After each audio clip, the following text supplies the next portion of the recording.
बात करते हैं उस ग्रंथ की जिसमें पहने हुए कपड़ों को लेकर बहुत जरूरी जानकारियां दी गई हैं। तो कौन सा है वो शास्त्र, क्या लिखा है उसमें, पहने गए कपड़ों के बारे में क्या बताया गया है पंडित जी? देखो, अब हम बात कर रहे हैं विष्णु स्मृति की। विष्णु स्मृति में कहा गया है न अप्राक्षिलितम पूर्वम धृतम वसनम बिभ्रियात। अर्थात विष्णु स्मृति में कहा गया है कि पहने हुए कपड़े को बिना धोए दोबारा न पहने। जैसे आज हमने कोई कपड़ा पहना है ना, तो कल मुझे ये कपड़ा फिर नहीं पहनना चाहिए जब तक ये धुल न जाए।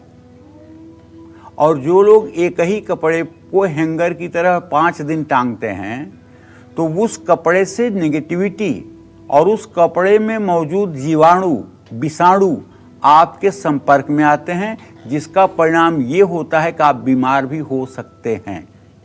इस समय कोरोना काल में भी मैं लोगों के मुंह से सुन रहा हूं कि पंडित जी जब घर में आइए तो पहने हुए कपड़े निकाल करके उसको गुनगुने पानी में डाल दीजिए और दूसरा कपड़ा पहन लीजिए, हाथ धो लीजिए, उसके बाद में अपने काम करिए। और वही बात यहाँ कही जा रही है, अप्रक्षालितम, मतलब जो धोया हुआ न हो और एक बार पहना हुआ हो, उसको दोबारा नहीं धारण करना चाहिए। कितनी प्रैक्टिकल बात है, ठीक है।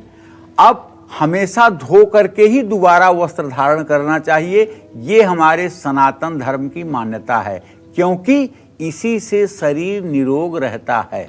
और इसका एक दूसरा ज्योतिषी कारण भी बता दूं, जितना आप बन ठन कर रहेंगे, जितना आप साफ सुथरा कपड़ा पहनेंगे, जितना आप ब्रांडेड जूता पहनेंगे, जितना आप ब्रांडेड घड़ी लगाएंगे, जितना बढ़िया ब्रांडेड चश्मा लगाएंगे, उतना ही ज़्यादा राहु आपका ठीक होगा और आप कभी दिक्कत में नहीं जाएंगे।